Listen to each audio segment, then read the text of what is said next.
എല്ലാവർക്കും ഈശോമിശിഹായ്ക്ക് സ്തുതിയായിരിക്കട്ടെ. യേശുവിന്റെ കുഞ്ഞുമക്കളെ, സുഖമാണോ എല്ലാവർക്കും? എന്തൊക്കെയുണ്ട് വിശേഷങ്ങൾ? നിങ്ങളുടെ സ്കൂൾ ആരംഭിച്ചു എന്ന് തോന്നുന്നു.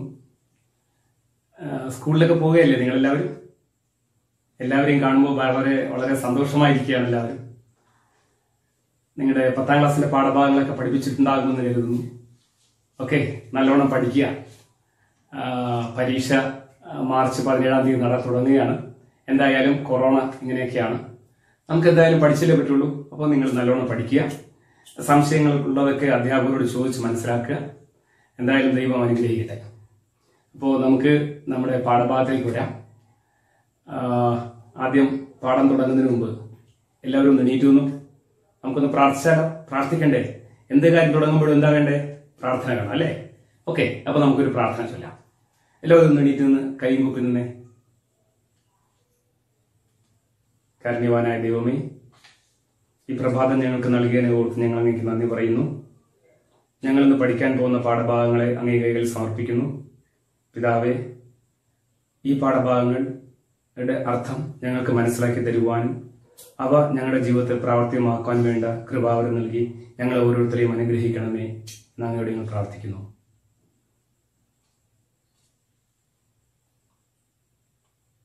ഓക്കെ, എല്ലാവരും ഇരിക്കുക. 10ാം ക്ലാസ്സിൽ നമ്മൾ പഠിക്കുകയാണ്. ഒരാൾ പറഞ്ഞേ, 10ാം ക്ലാസ്സിന്റെ പുസ്തകത്തിന്റെ പേരെന്താ? 10ാം ക്ലാസ്സിൽ നിങ്ങളുടെ പുസ്തകത്തിന്റെ പേരെന്താ? ആരെങ്കിലും ഒരാൾ? ക്രിസ്തീയ യുവത്വം. വെരി ഗുഡ്, ക്രിസ്തീയ യുവത്വം. നിങ്ങൾ പഠിക്കുന്ന പുസ്തകത്തിന്റെ പേര് ക്രിസ്തീയ യുവത്വം. വളരെ ശരി. കഴിഞ്ഞ ക്ലാസ്സിൽ നിങ്ങൾ 9ാമത്തെ അധ്യായം കണ്ടു കഴിഞ്ഞു, 9ാമത്തെ അധ്യായം പഠിച്ചു കഴിഞ്ഞു അല്ലേ? ഈ 10ാമത്തെ അധ്യായത്തിന്റെ പേരെന്താ? പറയാൻ പറ്റുമോ? 10ാമത്തെ അധ്യായത്തിന്റെ പേര് ആർക്കെങ്കിലും പറയാൻ പറ്റുമോ? യുവജനങ്ങളും വിശുദ്ധ കുർബാനയും. Very good. നോക്കണേ, 10ാം ക്ലാസ്സിൽ നിങ്ങൾക്ക് പഠിക്കുന്ന പുസ്തകത്തിന്റെ പേര് ക്രിസ്തീയ യുവത്വം. യുവത്വം. 10ാമത്തെ അധ്യായത്തിന്റെ പേരെന്തായിരുന്നു? യുവജനങ്ങളും വിശുദ്ധ കുർബാനയും എന്ന് പറയുമ്പോൾ 15 വയസ്സായ നിങ്ങൾ ഓരോരുത്തരും ആരാണെന്ന്? ഇന്ന് യുവജനങ്ങളാണ്, യുവതീ യുവാക്കളാണ്. അപ്പോൾ ഈ യുവതീ യുവാക്കളെ സംബന്ധിക്കുന്ന കൗതാശികപരമായ കാര്യങ്ങൾ പഠിക്കുന്ന പുസ്തകമാണ് നിങ്ങൾക്ക് ഇപ്രാവശ്യം പഠിക്കാനുള്ളത്. ഏതാണ് പുസ്തകത്തിന്റെ പേരെന്തായിരുന്നു? ക്രിസ്തീയ യുവത്വം. ഓക്കെ, കാര്യം മനസ്സിലായി. അപ്പൊ നമ്മൾ പഠിക്കുന്ന പാഠഭാഗത്തിന്റെ പേരെന്താ പറഞ്ഞേ? യുവജനങ്ങളും വിശുദ്ധ കുർബാനയും. Very good, very good. Okay, യുവജനങ്ങളും വിശുദ്ധ കുർബാനയും. അപ്പോ നമുക്കറിയാം, നമ്മളിപ്പോ കൊറോണ കാലമാണ്. കഴിഞ്ഞ 10 മാസം നമ്മളെല്ലാവരും ഇങ്ങനെ കടഞ്ഞിരിക്കുകയാണ്. നിങ്ങൾ എങ്ങനെയാ ദിവ്യബലി കാണുന്നത്? നിങ്ങളുടെ വീട് നിങ്ങൾ എങ്ങനെയാ? ഞായറാഴ്ചകളിൽ പള്ളിയിൽ പോകാറുണ്ടോ? ഇപ്പോ പള്ളിയിൽ പോകാറുണ്ടോ? കുറച്ചു പേരൊക്കെ പള്ളിയിൽ പോകാറുണ്ട് അല്ലേ? കൊള്ളാം. ചിലർ പള്ളിയിൽ പോകാറില്ല. നമുക്കറിയാം, ലോക്ക്ഡൌൺ ആയിട്ട് മൊത്തത്തിൽ പുറത്തിറങ്ങണ്ട എന്ന് പറഞ്ഞ് രാജ്യം മുഴുവൻ സ്തംഭനാവസ്ഥയിലുണ്ടായിരുന്ന ഒരു കാലഘട്ടം ഉണ്ടായിരുന്നു. അന്ന് നമ്മൾ TV വഴി എന്ത് കണ്ടിരുന്നു? വിശുദ്ധ കുർബാന കണ്ടിരുന്നു. ഓക്കെ, നമുക്ക് ഈ TV വഴി, അതായത് ഈ ലോക്ക്ഡൌണിന് മുമ്പുള്ള കാലം ആലോചിക്കാം. ലോക്ക്ഡൌണിന് മുമ്പ് നമ്മൾ TV വഴി അതായത് ദിവ്യബലി ഞായറാഴ്ച പള്ളിയിൽ നടക്കുമ്പോൾ നാം TV വഴി ദിവ്യബലി കാണുന്നത് ശരിയായിരിക്കുമോ? നല്ലതാണോ? ഒന്ന് ആലോചിച്ച് നോക്കിയേ. ദിവ്യബലി ഞായറാഴ്ച പള്ളിയിൽ നടക്കുകയാണ്. ഈ ലോക്ക്ഡൌണിന് മുമ്പ്, ഈ കൊറോണയ്ക്കൊക്കെ മുമ്പ് നിങ്ങളൊന്ന് ആലോചിച്ച് നോക്കാം. ദിവ്യബലി പള്ളിയിൽ നടക്കുമ്പോൾ പള്ളിയിൽ പോകാതെ പകരം നമ്മൾ TV വഴി കുർബാന കാണുന്നത് ശരിയാകുമോ? നന്നാണോ? നല്ലതാണോ? നല്ലതല്ല. ഓക്കെ, കാരണം എന്താണ് എന്ന് ഈ പാഠഭാഗത്ത് കൂടെ നമുക്ക് വ്യക്തമായി പഠിക്കാം. ഓക്കെ, അപ്പോൾ ശ്രദ്ധിക്കാം. ദിവ്യബലി നാം എവിടെ തന്നെ കാണണം? പള്ളിയിൽ പോയി തന്നെ ദിവ്യബലിയിൽ സംബന്ധിക്കണം. അല്ലാതെ ദിവ്യബലി ഒരിക്കലും എന്ത് ചെയ്യാൻ പാടില്ല? TV വഴി ദിവ്യബലി കാണുന്നത് ഉചിതമല്ല എന്ന് വളരെ വ്യക്തമാക്കി തരുന്ന ഒരു പാഠഭാഗമാണ് നമ്മൾ പഠിക്കുന്നത്. ഏതാണ്? യുവജനങ്ങളും വിശുദ്ധ കുർബാനയും. ഓക്കെ, നമുക്കറിയാം, നമ്മളിപ്പോ ദേവാലയത്തിൽ പ്രവേശിക്കുമ്പോൾ എന്തൊക്കെയാണ് നമ്മൾ കാര്യങ്ങൾ ചെയ്യുന്നത്? നിങ്ങൾ എല്ലാവരും ദേവാലയത്തിൽ പോകുന്നവരാണ്. ദേവാലയത്തിൽ പ്രവേശിക്കുമ്പോൾ നമ്മൾ എന്തൊക്കെയാണ് ചെയ്യുന്നത്? ആർക്കെങ്കിലും ഒന്ന് പറയാമോ? ദേവാലയത്തിൽ പ്രവേശിക്കുമ്പോൾ നമ്മൾ പറഞ്ഞോ. ദേവാലയത്തിൽ പ്രവേശിക്കുമ്പോൾ നമ്മൾ എന്താ ചെയ്യുക? ഒന്ന് പള്ളിക്കുള്ളിൽ കയറുമ്പോൾ അവിടെ എന്ത് വെച്ചിട്ടുണ്ടാവും? തീർത്ഥജലം വെച്ചിട്ടുണ്ടാവും അല്ലെ? അപ്പൊ തീർത്ഥജലം തൊട്ട് നമ്മൾ എന്ത് ചെയ്യുന്നത്? കുരിശ് വരയ്ക്കുന്നു അല്ലെ? ഓക്കെ, കുരിശ് വരയ്ക്കുന്നു. എന്നിട്ട് അത് കഴിഞ്ഞ് നമ്മൾ എന്ത് ചെയ്യുന്നുണ്ട്? അൽത്താരയെ നോക്കി നമ്മൾ എന്ത് ചെയ്യുന്നു? കുമ്പിടുന്നു. നോക്കുക, ആദ്യം പള്ളിയിൽ കയറുമ്പോൾ തീർത്ഥജലം തൊട്ട് നമ്മൾ കുരിശ് വരയ്ക്കുന്നു. തിരിച്ച് നമ്മൾ എന്ത് ചെയ്യുന്നത്? അൽത്താരയെ നോക്കി നമ്മൾ കുമ്പിടുന്നു. നമ്മൾ നമ്മുടെ സ്ഥാനത്ത് പോയിട്ട് മുട്ടുകുത്തുന്നു. പ്രാർത്ഥിച്ചിട്ട് നമ്മളവിടെ ഇരിക്കുന്നു. ഓക്കെ, ഇതാണ് നാം എവിടെ പള്ളിയിൽ കയറുമ്പോൾ നാം അനുഷ്ഠിക്കുന്ന കർമ്മങ്ങൾ. ഓക്കെ, പഴയ കാലത്തുള്ള ആൾക്കാരോട് ചോദിച്ചു കഴിഞ്ഞാൽ അവരെന്തുമാത്രം ഭക്തിയോട് കൂടിയാണ് ദിവ്യബലിയിൽ സംബന്ധിച്ചത്, എന്തുമാത്രം ഭക്തിയോട് കൂടിയാണ് പള്ളിയിൽ കയറിയിരുന്നത് എന്ന് നമുക്ക് കാണുവാനായിട്ട് സാധിക്കും. അപ്പോൾ പഴയ കാലത്തുള്ള ആൾക്കാർ നമ്മളെ അപ്പനപ്പൂപ്പന്മാരടുത്ത് ചോദിച്ചു കഴിഞ്ഞാൽ അവർ പറഞ്ഞിരുന്നു നമുക്ക് എത്രമാത്രം ഭക്തിയോട് കൂടിയാണ് അവർ ദിവ്യബലിയിൽ സംബന്ധിച്ചിരുന്നത്. നിങ്ങൾ ഒന്ന് ആലോചിച്ച് നോക്കിയോ, നിങ്ങൾക്ക് പള്ളിയിൽ നിങ്ങളിൽ 10ാം ക്ലാസ്സിലെ കുട്ടികൾ പലരും അൽത്താര ബാലകരായിരിക്കാം, ചിലർ പള്ളിയിൽ ഗായകരായിരിക്കാം, ഇനി പള്ളിക്കുള്ളിൽ തന്നെ ഏറ്റവും അൽത്താരയോട് അടുത്ത് ചേർന്ന് നിൽക്കുന്നവരായിരിക്കാം. അപ്പോൾ എന്തെങ്കിലും ഒരു കാര്യത്തിന് നിങ്ങൾ പള്ളിയുടെ അപ്പുറത്തിപ്പുറത്തൊക്കെ പോകേണ്ടി വരുമ്പോൾ, പള്ളിയുടെ ഉള്ളിൽ അങ്ങോട്ടും ഇങ്ങോട്ടും പോകേണ്ടി വരുമ്പോൾ നിങ്ങൾ നടുക്ക് പോയി കുമ്പിടാറുണ്ടോ? ഒന്ന് ആലോചിച്ച് നോക്കിയേ, കുമ്പിടാറുണ്ടോ? വെരി ഗുഡ്, കുമ്പിടണം. ഓക്കെ, കാരണം എന്താ? അവിടെ സക്രാരിൽ ആരായിരിക്കുന്നത്? ക്രിസ്തു. ഓക്കെ, നമ്മെ കാത്ത ദൈവം അവിടെ ഇരിക്കുകയാണ്. ഓക്കെ, അപ്പോൾ തീർച്ചയായിട്ടും നാം എന്ത് ചെയ്യണം? നമ്മൾ പള്ളിയുടെ ഉള്ളിൽ അങ്ങോട്ടും ഇങ്ങോട്ടും നടക്കുമ്പോൾ തീർച്ചയായിട്ടും നാം അൽത്താരയുടെ അവിടെ നടുക്ക് പോയി കഴിഞ്ഞാൽ നാം എന്ത് ചെയ്യണം? കുമ്പിട്ട് മാത്രമേ അങ്ങോട്ടും ഇങ്ങോട്ടും പോകാവൂ. ഓക്കെ, അപ്പോൾ നാം ദൈവത്തെ വണങ്ങിയിട്ടാണ് നാം എന്ത് ചെയ്യുന്നത്? അങ്ങോട്ടും ഇങ്ങോട്ടും സഞ്ചരിക്കുന്നത്. ഓക്കെ, അപ്പോൾ പള്ളിയിൽ കയറുമ്പോൾ പ്രത്യേകം നിങ്ങൾ ശ്രദ്ധിക്കാം. പഴയ കാലത്ത് ഈ പ്രായം ചെന്നവർ, എൻ്റെ കുഞ്ഞുനാളിൽ എനിക്ക് ഓർമ്മയുള്ളതാണ്. എൻ്റെ അമ്മയുടെ അമ്മ കുഞ്ഞുനാളിൽ ഞാൻ അവിടെ നിൽക്കുന്ന സമയത്ത് കാണാൻ സാധിക്കും. രാവിലെ 5 മണിക്ക് എല്ലാ ദിവസവും രാവിലെ 5 മണിക്ക് അവർ ഉണരുന്നത് പള്ളിയുടെ മണിനാദം കേട്ടിട്ടാണ്. രാവിലെ ഉണർന്നു കഴിഞ്ഞാൽ പിന്നെന്താണ്? ഞായറാഴ്ചയാണെങ്കിലോ ശനിയാഴ്ച തന്നെ അവർ ഞായറാഴ്ച രാവിലെ പള്ളിയിൽ പോകാനുള്ള ഒരുക്കങ്ങളൊക്കെ ചെയ്തു കഴിച്ചിട്ടുണ്ടാവും.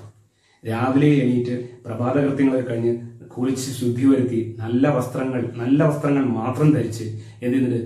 ആഹാരമൊക്കെ ഉണ്ടാക്കി വെച്ചാലും ഇല്ലെങ്കിലും അവരൊന്നും കഴിക്കാറില്ല. നേരെ എന്ത് ചെയ്യുന്നുണ്ട്? പള്ളിയിൽ പോവുകയാണ്. ആദ്യത്തെ കുർബാന കണ്ട് ആ കുർബാന കഴിഞ്ഞ് കുർബാനയും സ്വീകരിച്ച് അതിനുശേഷം വീട്ടിലെത്തിയതിനു ശേഷം മാത്രമേ അവരെന്ത് ചെയ്യുള്ളൂ? അവര് ചായ പോലും കുടിക്കുകയുള്ളൂ. നോക്കുക, അത്രത്തോളം ഭയഭക്തി ബഹുമാനത്തോടു കൂടിയായിരുന്നു പഴയ കാലത്ത് ദിവ്യബലിയിൽ ആൾക്കാർ സംബന്ധിച്ചിരുന്നത്. നമ്മളെന്താ ചെയ്യുന്നത്? ഒന്ന് ആലോചിച്ച് നോക്കുക. നാം ഇങ്ങനെ ഇത്രത്തോളം ബഹുമാനത്തോടു കൂടിയാണോ, ഇത്രത്തോളം ഭക്തിയോടു കൂടിയാണോ നാം ദിവ്യബലിയിൽ സംബന്ധിക്കുന്നത് എന്ന് ആലോചിക്കുക. ഓക്കെ, ഇതിൽ നമുക്ക് ഇന്നത്തെ പഠിക്കാനുള്ള പാഠഭാഗത്ത് പറയുന്നത് എന്താണെന്ന് ചോദിച്ചു കഴിഞ്ഞാൽ യുവജനങ്ങൾ നമ്മുടെ വിശുദ്ധ കുർബാന, ഈ വിശുദ്ധ കുർബാന എത്രത്തോളം ഭക്തിയോടുകൂടി കൈകാര്യം ചെയ്യണം, അല്ലെങ്കിൽ എത്രത്തോളം ഭക്തിയോടുകൂടി നാം അതിൽ പങ്കെടുക്കണം എന്ന് തെളിയിക്കുന്ന പാഠഭാഗമാണ് നമുക്കിവിടെ പഠിക്കാനുള്ളത്. ഓക്കെ, ക്രൈസ്തവ ജീവിതത്തിന്റെ കേന്ദ്ര ബിന്ദുവാണ് വിശുദ്ധ കുർബാന. നോക്കണേ, രക്ഷകനായ ക്രിസ്തു വിശുദ്ധ കുർബാന വഴി നമ്മുടെ മുന്നിൽ സദാ സന്നിഹിതനാകുന്നു. നോക്കണേ, വിശുദ്ധ കുർബാന വഴി ആരാണ് നമ്മുടെ മുന്നിൽ സന്നിഹിതനായിരിക്കുന്നത്? രക്ഷകനായ ക്രിസ്തു തന്നെയാണ് സന്നിഹിതനായിരിക്കുന്നത്. അപ്പോ ഈ വിശുദ്ധ കുർബാന എന്താണെന്ന് ചോദിച്ചു കഴിഞ്ഞാൽ എന്താണ്? നമ്മുടെ ആത്മാവിന്റെ ഭോജനമാണ്. അപ്പൊ വിശുദ്ധ കുർബാന എന്താണ്? ആത്മാവിന്റെ ഭോജനവും ഭാവി മഹത്വത്തിന്റെ അച്ചാരവുമാണ്, ഭാവി മഹത്വത്തിന്റെ അടയാളവുമാണ്. ഓർക്കുക, വിശുദ്ധ കുർബാന എന്താണ്? ആത്മാവിന്റെ ഭോജനമാണ്. അപ്പോൾ എന്തുകൊണ്ടാണ് വിശുദ്ധ കുർബാന ക്രൈസ്തവ ജീവിതത്തിന്റെ കേന്ദ്ര ബിന്ദുവായതെന്ന് ചോദിച്ചു കഴിഞ്ഞാൽ എന്തുകൊണ്ടാണ്? അത് നമ്മുടെ ആത്മാവിന്റെ ഭോജനമാണ്. നമ്മുടെ ശരീരത്തിന് നാം ആഹാരം കഴിക്കാറുണ്ട്, അതോടൊപ്പം തന്നെ നാം എന്ത് ചെയ്യുന്നത്? നമ്മുടെ ആത്മാവിനുള്ള ആഹാരമാണ്, ആത്മാവിന്റെ ഭക്ഷണമാണ് ഇത് വിശുദ്ധ കുർബാന. അതോടൊപ്പം ഭാവി മഹത്വത്തിന്റെ, നാം മരിച്ചുപോയി സ്വർഗത്തിലേക്ക് എത്തുന്നതിന്റെ അടയാളം കൂടിയാണ് വിശുദ്ധ കുർബാന. നോക്കുക, അപ്പോൾ അതുകൊണ്ടാണ് വിശുദ്ധ കുർബാന എന്തായി മാറുന്നത്? നമ്മുടെ ക്രൈസ്തവ ജീവിതത്തിന്റെ കേന്ദ്ര ബിന്ദുവായി മാറുന്നത്. ഓക്കെ, അപ്പോ ദിവ്യകാരുണ്യത്തിൽ നാം എന്താ ചെയ്യുന്നത്? സദാ സന്നിഹിതനായിരിക്കുന്ന ക്രിസ്തു ആരാണ്? നമ്മുടെ ജീവനും പ്രത്യാശയുമാണ്. അപ്പൊ ദിവ്യകാരുണ്യത്തിൽ ഇവിടെ നമ്മുടെ പള്ളിയില് ദിവ്യകാരുണ്യത്തിൽ സദാ സന്നിഹിതനായിരിക്കുന്ന ക്രിസ്തു ആരാണ്? നമ്മുടെ ജീവനും പ്രത്യാശയുമാണ്, നമ്മുടെ പ്രത്യാശയാണ്. അതായത് നാം മരിച്ചു കഴിഞ്ഞാൽ സ്വർഗത്തിൽ പോകും, നാം ഉയർത്തെഴുന്നേൽക്കും, സ്വർഗത്തിൽ പോകും എന്നുള്ളതിന്റെ പ്രത്യാശയാണ് എവിടെ ഇരിക്കുന്നത്? അൽത്താരയിൽ, ബലിവേദിയിൽ അവിടെ ഇരിക്കുന്നത്. ഓക്കെ, അപ്പൊ ഓർക്കുക, ദിവ്യകാരുണ്യത്തിൽ സദാ സന്നിഹിതനായിരിക്കുന്ന ക്രിസ്തു എന്താണ്? നമ്മുടെ ജീവനാണ്, നമ്മുടെ പ്രത്യാശയാണ്. ഓക്കെ, അപ്പോൾ വിശുദ്ധ കുർബാന സ്ഥാപിച്ചു നൽകുക വഴി എന്താ ചെയ്തത്? ദിവ്യഭോജനത്തിൽ വിശ്വാസ സമൂഹം മുഴുവൻ പങ്കുചേരുവാനും അതുവഴി തന്റെ മൗതിക ശരീരമായ സഭയിലെ സജീവ അംഗങ്ങളായി ഏവരും വർത്തിക്കുവാനും ക്രിസ്തു നമ്മെ ക്ഷണിക്കുന്നു. ഓർക്കുക, വിശുദ്ധ കുർബാന സ്ഥാപിച്ചു, വിശുദ്ധ കുർബാന സ്ഥാപിച്ചു നൽകുക വഴി നമുക്ക് എന്തൊക്കെ ചെയ്ത് ദിവ്യഭോജനത്തിൽ വിശ്വാസ സമൂഹം മുഴുവൻ പങ്കുചേരുവാൻ. അപ്പൊ ദിവ്യഭോജനത്തിൽ വിശ്വാസ സമൂഹം പങ്കുചേരാം. ദിവ്യഭോജനം നമുക്ക് ഭക്ഷണത്തിൽ എന്താണ് വിശിഷ്ടമായ ഭക്ഷണത്തിൽ നാം ഏവരും പങ്കുചേരണം. അപ്പൊ നാം ഏവരും വിശിഷ്ട ഭക്ഷണത്തിൽ പങ്കുചേരണമെങ്കിൽ നാം ഒന്നിച്ചു കൂടണം. എവിടെ? സഭയാവുന്ന മക്കളായ നാം ഒന്നിച്ചു കൂടണം. അപ്പോൾ ഒന്നിച്ചു കൂടണം, അതിന്റെ പങ്കുചേരണം. അതുവഴി എന്ത് ചെയ്യുന്നുണ്ട്? തന്റെ ഭൗതിക ശരീരമായ സഭയിലെ സജീവ അംഗങ്ങളായി ഏവരും വർത്തിക്കുവാനും ക്രിസ്തു നമ്മെ ഏവരെയും ക്ഷണിക്കുകയാണ്. അപ്പൊ വിശുദ്ധ കുർബാന വീട്ടിലെ ടി വി ഇരുന്ന് കണ്ടു കഴിഞ്ഞാൽ, ടി വി വഴി കണ്ടു കഴിഞ്ഞാൽ മതിയാവുമോ? ഇല്ലല്ലോ. നാം എവിടെ തന്നെ പോകണം? പള്ളിയിൽ തന്നെ പോകണം. എന്നാൽ മാത്രമേ നമ്മൾ എന്താവുള്ളൂ? സജീവ അംഗങ്ങളായി സഭയിൽ ഒന്നിച്ചു നിൽക്കുവാൻ സാധിക്കുകയുള്ളൂ. ഓക്കെ, അടുത്തത് വിശുദ്ധ കുർബാന ഒരേ സമയം എന്തൊക്കെയാണ് നോക്കിയേ. വിശുദ്ധ കുർബാന ഒരേ സമയം ബലിയാണ്, ഒരേ സമയം വിരുന്നാണ്, കുദാശയാണ്, അനുസ്മരണമാണ്, ആഘോഷമാണ്, ആരാധനയാണ്. നോക്കുക, 6 കാര്യങ്ങളാണ് ഇവിടെ വ്യക്തമാക്കി തരുന്നത്. വിശുദ്ധ കുർബാന ഒരേ സമയം ബലിയും വിരുന്നും കുദാശയും അനുസ്മരണവും ആഘോഷവുമാണ്. ഒന്നുകൂടെ നോക്കുക, വിശുദ്ധ കുർബാന ഒരേ സമയം ബലിയും വിരുന്നും കുദാശയും അനുസ്മരണവും ആഘോഷവും ആരാധനയുമാണ്. ഓക്കെ, ഇത്രയും പ്രധാനപ്പെട്ട കാര്യങ്ങൾ ഈ ചാപ്റ്ററിൽ ഒന്നാമതായി നാം പഠിക്കാനുള്ളത് ഇത്രയും പ്രധാനപ്പെട്ട കാര്യങ്ങളാണ്. നിങ്ങൾക്കത് മനസ്സിലായി കാണുമെന്ന് കരുതുന്നു.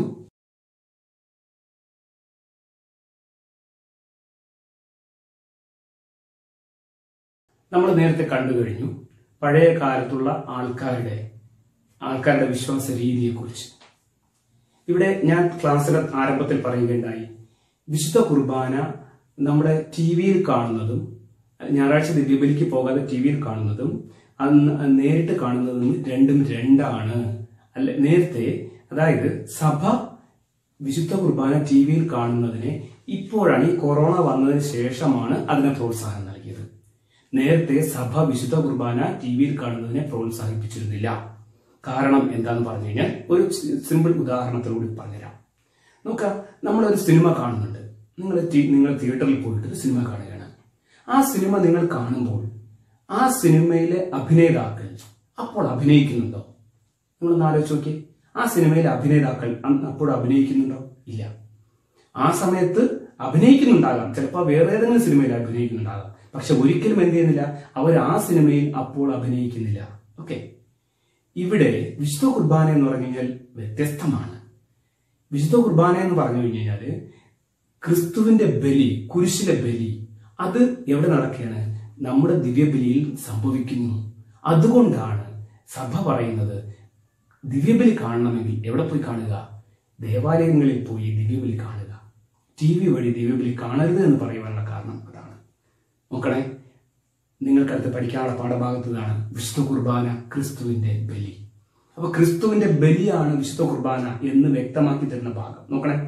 ക്രിസ്തുവിന്റെ കുരിശിലെ ബലിയും അനുദിനം നാം അർപ്പിക്കുന്ന വിശുദ്ധ കുർബാന എന്നാകുന്ന ബലിയും ഒരേ ബലി തന്നെയാണ്. അതായത് 2000 വർഷങ്ങൾക്ക് മുമ്പ് ക്രിസ്തുവിനെ കുരിശിൽ തറച്ചപ്പോൾ ക്രിസ്തുവിന്റെ രക്തം ചിന്തി നമ്മുടെ പാവങ്ങൾക്ക് പരിഹാരമായി ക്രിസ്തു മരിച്ചു. അന്ന് നടന്ന അതേ ബലിയാണ് എവിടെ നടക്കുന്നത്? നാം ഞായറാഴ്ച അല്ലെങ്കിൽ നമ്മുടെ ഒരു കുഞ്ഞു പള്ളിയിൽ, നമ്മുടെ കുഞ്ഞു അൽത്താരയിൽ ദിവ്യബലി മധ്യം നടക്കുന്നത് അതേ ബലിയാണ്. അപ്പോൾ അങ്ങനെയുള്ള ബലി നാം ടി വിയിൽ കണ്ടാൽ അത് ബലിയാകുമോ? ഒന്ന് ആലോചിച്ച് നോക്കി. നിങ്ങളെല്ലാം 10ാം ക്ലാസ്സിലെ കുട്ടികളാണ്, നല്ല ബുദ്ധിയുള്ള കുട്ടികളാണ്. ഒന്ന് ആലോചിച്ച് നോക്കി. അപ്പോൾ കുരിശിലുള്ള അതേ ബലി നാം കാണുന്ന അതായത് നമുക്ക് വേണ്ടി ചിന്തപ്പെട്ട കാൽവരിയിലെ ബലി ആണോ നാം കാണേണ്ടത്, അതോ എന്നോ റെക്കോർഡ് ചെയ്ത ഏതെങ്കിലും ഒരു ദിവ്യബലിയാണോ നാം കാണേണ്ടത്? ഒന്ന് ആലോചിച്ച് നോക്കി. അപ്പോൾ ഏതാണോ നമുക്ക് വേണ്ടത്? കൃത്യമായി നാം എവിടെ പോയി ദിവ്യബലി കാണണം? പള്ളിയിൽ പോയി തന്നെ നാം ദിവ്യബലി കാണണം. ഓക്കെ, ഇപ്പൊ നമുക്കറിയാം, നമ്മൾ കൊറോണയുമായി ബന്ധപ്പെട്ട് ഇതൊക്കെ ആയിക്കഴിഞ്ഞു. ഇപ്പോൾ നിങ്ങൾക്ക് സ്കൂളിൽ പോയി തുടങ്ങി, നിങ്ങൾ എല്ലായിടത്തും പോയി തുടങ്ങി, എവിടെയും ഇപ്പൊ ബസ്സിൽ യാത്ര ചെയ്യുന്നുണ്ട്, ഒക്കെ ചെയ്യുന്നുണ്ട്, കല്യാണത്തിനും പരിപാടികൾക്കൊക്കെ പോയി തുടങ്ങി. പക്ഷേ ഇപ്പോൾ നിങ്ങൾ ദിവ്യബലിയിൽ പങ്കെടുക്കാൻ നിങ്ങൾക്ക് താല്പര്യമുണ്ടോ? നിങ്ങൾ കൃത്യമായി നിങ്ങൾ ദിവ്യബലി ഞായറാഴ്ചകളിൽ ഇപ്പൊ പള്ളിയിൽ പോകുന്നുണ്ടോ? സാമൂഹ്യ അകലം പാലിച്ച് പള്ളിയിൽ പോകുന്നുണ്ടോ? നിങ്ങളൊന്ന് ആലോചിച്ച് നോക്കാം. നമുക്കറിയാം, മാസ്ക് എല്ലാം ഉപയോഗിക്കണം, സാമൂഹ്യ അകലം പാലിക്കണം, കൈ ഇടയ്ക്കിടയ്ക്ക് സാനിറ്റൈസ് ചെയ്യണം. ഇങ്ങനെയൊക്കെ ചെയ്തിട്ട് നാം ഇപ്പോൾ ദിവ്യബലിയിൽ പോകുന്നുണ്ടോ? നാം പോകേണ്ടതല്ലേ? ആലോചിച്ച് നോക്കുക. ഓക്കെ, കാരണം നാം എന്താ കാണാൻ പോകുന്നത്? കാൽവരിയിലെ ബലിയെയാണ് നാം കാണാൻ പോകുന്നത്. ഏതാ? നാം ദിവ്യബലി കാണുമ്പോൾ എന്താ കാണുന്നത്? കാൽവരിയിലുള്ള അതേ ബലിയാണ് നാം കാണുന്നത്. ഓക്കെ, അപ്പോ അവിടെ കാൽവരിയിൽ ബലി അർപ്പിച്ചപ്പോ ബലിവസ്തു ആരായിരുന്നു? ക്രിസ്തു. ഓക്കെ, ബലി അർപ്പകനാരായിരുന്നു? ക്രിസ്തു. അപ്പോ കുരിശിലെ ബലിയർപ്പകനും ബലിവസ്തുവും ക്രിസ്തു തന്നെയായിരുന്നു. അതേ ക്രിസ്തു തന്നെയാണ് എവിടെ വരുന്നത്? നമ്മുടെ അൾത്താരയിൽ, കുഞ്ഞൾത്താരയിലെ ബലിയർപ്പകൻ പുരോഹിതന്റെ സാദൃശ്യത്തിൽ, പുരോഹിതന്റെ രൂപത്തിൽ ബലിയർപ്പകനായി ക്രിസ്തു വരുന്നു. ബലിവസ്തുവുമായിട്ട് ആര് വരുന്നു? അതും ക്രിസ്തുവിന്റെ ശരീരം തന്നെ വരുന്നു. നോക്കുക, അപ്പൊ ബലിയർപ്പകനും, കാൽവരിയിലെ ബലിയർപ്പകനും ബലിവസ്തുവും ക്രിസ്തുവായിരുന്നു. ഇവിടെ നമ്മുടെ കുഞ്ഞൾത്താരയിലെ ബലിയർപ്പകനും ബലിവസ്തുവും ക്രിസ്തുവാണ്. അപ്പൊ നോക്കുക, നാം എവിടെ പോയി ബലി കാണണം? ദിവ്യബലി കാണണമെങ്കിൽ കൃത്യമായി നാം പള്ളിയിൽ പോയിരിക്കണം. ഓക്കെ, നോക്കണം, യേശു തന്നെയാണ് വിശുദ്ധ കുർബാനയിൽ വന്ന് സജീവ സാന്നിധ്യമായിട്ട് നമ്മുടെ മുന്നിൽ അർപ്പിക്കപ്പെടുന്നത്. അടുത്തത് എന്ന് പറഞ്ഞു കഴിഞ്ഞാൽ കുരിശാകുന്ന അൽത്താരയിൽ സ്വയം അർപ്പിച്ചവൻ. ഒന്നുകൂടെ പറയണം, കുരിശാകുന്ന അൽത്താരയിൽ സ്വയം അർപ്പിച്ചവൻ. 2000 വർഷങ്ങൾക്ക് മുമ്പ് കാൽവരിയില് കുരിശാകുന്ന അൽത്താരയിൽ സ്വയം അർപ്പിച്ചവൻ എന്ത് ചെയ്യുന്നുണ്ട്? നമ്മുടെ ദേവാലയത്തിൽ അൽത്താരയിൽ സന്നിഹിതനാകുകയും രക്തരഹിതമായ വിധത്തിൽ നമുക്ക് വേണ്ടി എന്ത് ചെയ്യുന്നു? അർപ്പിക്കുകയും ചെയ്യുന്നു. അപ്പോ നാം എവിടെ ദിവ്യബലി കാണണം? പള്ളിയിൽ പോയി ദിവ്യബലി കാണണം. വിശ്വാസികളായ നാം പള്ളിയിൽ പോയി ദിവ്യബലി കാണണം. അടുത്ത് നമുക്ക് ഈ പുതിയ നിയമത്തെ ബലിയും പഴയ നിയമത്തിൽ നാം കണ്ടിട്ടുണ്ട്. പഴയ നിയമം നമ്മൾ വായിച്ചു കഴിഞ്ഞാൽ നമുക്ക് മനസ്സിലാക്കാൻ സാധിക്കും. അവിടെ ഒരുപാട് ബലി കാണാൻ സാധിക്കും. അപ്പോൾ ആ ബലിയും ഈ ബലിയും തമ്മിലുള്ള വ്യത്യാസം എന്തെന്ന് കാണാം. നമുക്ക് പഴയ നിയമം നിങ്ങൾക്കറിയാം. നമ്മുടെ ആദ്യ മാതാപിതാക്കൾ ആരൊക്കെയാണ്? ഒന്ന് പറഞ്ഞേ, ആദ്യ മാതാപിതാക്കൾ ആർക്കെങ്കിലും? ആദ്യ മാതാപിതാക്കൾ ആദവും ഹവയും. Very good. ഓക്കെ, നിങ്ങൾക്കറിയാം ആദവും ഹവയ്ക്കും മക്കളുണ്ടായിരുന്നു, കായേനും ആബേലും. Very good. ഓക്കെ, കായേനും ആബേലും. അവിടെ ഈ കായേനും ആബേലും ബലി അർപ്പിച്ചു. കായേന്റെ ബലി ആർക്ക് ഇഷ്ടപ്പെട്ടില്ല? ദൈവത്തിന് ഇഷ്ടപ്പെട്ടില്ല. കായേൻ കൃഷിക്കാരനും ആബേൽ ആട്ടിടയനുമായിരുന്നു. അപ്പോ ആബേൽ എങ്ങനെയാ ബലി അർപ്പിച്ചതെന്ന് ചോദിച്ചാല്, ആബേൽ തന്റെ കടിഞ്ഞൂൽ, തന്റെ ആദ്യത്തെ ആടുകളെല്ലാം ദൈവത്തിനായി അർപ്പിച്ചു. അവിടെ നല്ല കൊഴുപ്പുള്ള ഭാഗം ദൈവത്തിനായി കൊടുത്തു. എന്ന് പറയുമ്പോൾ ആബേൽ തനിക്കുള്ള ഏറ്റവും നല്ലത് ആർക്ക് കൊടുത്തു? ദൈവത്തിനായി കൊടുത്തു. കായനാണെങ്കിലോ, കായൻ തനിക്കുള്ള കുറച്ച് ഈ കൃഷി ചെയ്ത് കിട്ടുന്ന സാധനങ്ങൾ അത് കൊടുത്തു. നിറഞ്ഞ മനസ്സോടുകൂടി കൊടുത്തത് ആരായിരുന്നു? ആബേലായിരുന്നു. ആബേലിന്റെ ബലി ആർക്ക് പ്രീതികരമായി? ദൈവത്തിന് പ്രീതികരമായി. ഓക്കെ, രണ്ടാമത് നാം പഠിക്കുന്നു അബ്രഹാമിന്റെ ബലി. നമുക്കറിയാം, വിശ്വാസികളുടെ പിതാവ് ആരാണ്? വിശ്വാസികളുടെ പിതാവ് എന്നറിയപ്പെടുന്നത് അബ്രഹാം. അബ്രഹാമിനെ വിശ്വാസികളുടെ പിതാവ് ആക്കിയത് എന്തുകൊണ്ടാണെന്ന് ചോദിച്ചു കഴിഞ്ഞാല്, വാർദ്ധക്യകാലത്ത് അബ്രഹാമിന് ലഭിച്ച ഒരേ ഒരു മകൻ ആരാണ്? ആർക്കെങ്കിലും അറിയോ? അബ്രഹാമിന്റെ മകന്റെ പേര് ഇസഹാക്ക്. വാർദ്ധക്യകാലത്ത് തന്റെ ഭാര്യയായ സാറായി ലഭിച്ച മകൻ ഇസഹാക്കിനെ ബലിയർപ്പിക്കുവാനായിട്ട് ദൈവം പറഞ്ഞപ്പോ യാതൊരു മടിയും കൂടാതെ എന്ത് ചെയ്യുന്നുണ്ട്? അബ്രഹാം വിളിച്ചുകൊണ്ട് പോവുകയാണ്. അപ്പോ ഇസഹാക്കിനെ ദൈവത്തിന് ബലി കൊടുക്കുവാനായിട്ട് ദൈവം പറഞ്ഞതനുസരിച്ച് അബ്രഹാം പോകുന്നു. എന്നിട്ട് ബലി കൊടുത്തോ? ഇല്ല. ഓക്കെ, അതിനിടയിൽ ദൈവദൂതൻ പ്രത്യക്ഷപ്പെടുന്നു. ഒരു മുട്ടാടിനെ പിടിച്ച് അവിടെ ബലി അർപ്പിക്കുന്നു.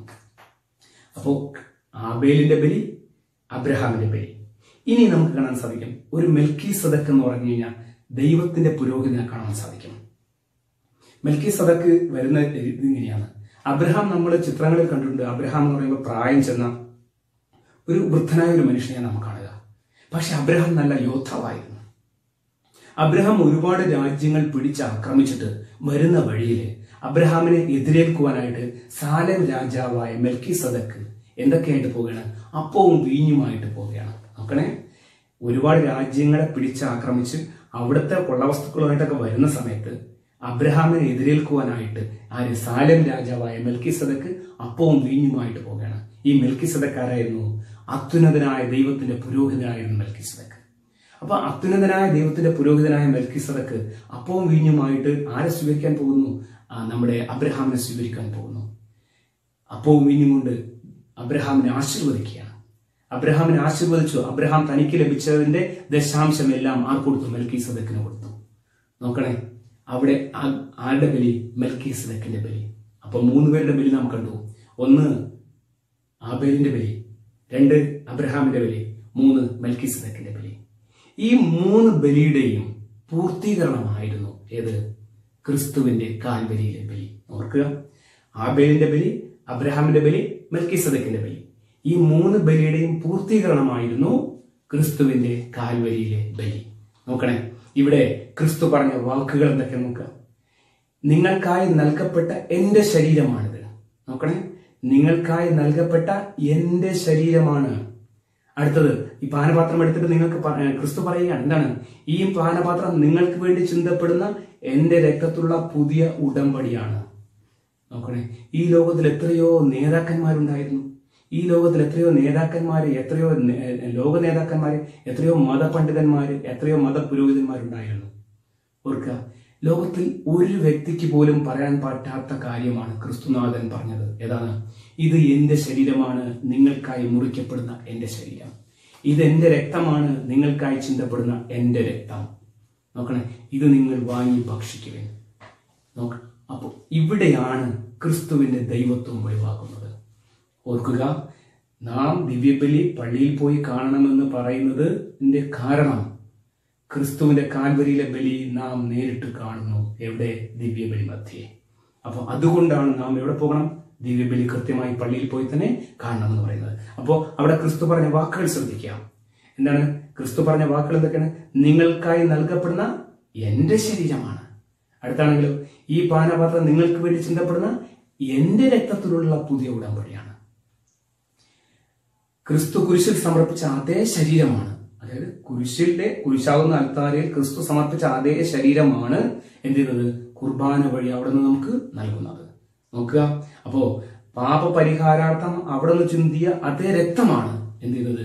നമുക്കായി നൽകപ്പെടുന്നത്. അപ്പോ നാം എവിടെ പോകണം? ദിവ്യബലി കാണണമെങ്കിൽ പള്ളിയിൽ നിർബന്ധം പോയേ പറ്റുള്ളൂ. ഓക്കെ, അതുകൊണ്ടാണ് പറയുന്നത് ക്രൈസ്തവ ജീവിതത്തിന്റെ കേന്ദ്ര ബിന്ദുവാണ്, കേന്ദ്രമാണ് ഏത്? വിശുദ്ധ കുർബാന. അപ്പൊ ക്രൈസ്തവ ജീവിതത്തിന്റെ കേന്ദ്രം ഏതാണ്? വിശുദ്ധ കുർബാന. അപ്പൊ വിശുദ്ധ കുർബാന, ഇനി ഈ വിശുദ്ധ കുർബാന എന്ന് പറയുമ്പോൾ കേന്ദ്രമാണ്. ഓക്കെ, ഇത് സഭയുടെ ബലിയാണ്.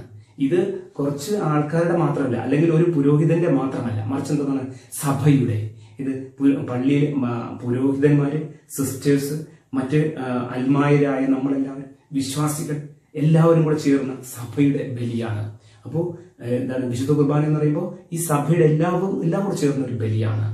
ക്രിസ്തുവിന്റെ ശരീരമാകുന്ന സഭ തന്റെ ശിരസിന്റെ സമർപ്പണത്തിന്റെ ഭാഗമാകുന്നു. നോക്കുക, തന്റെ സമർപ്പണത്തിന്റെ ഭാഗമാക്കുന്നു. നോക്കുക, അവിടത്തോടു കൂടി അവൾ മുഴുവനായും സമർപ്പിക്കപ്പെടുന്നു. അപ്പോൾ ഈ വിശുദ്ധ ബലിയോട് കൂടി എന്ത് ചെയ്യുന്നുണ്ട്?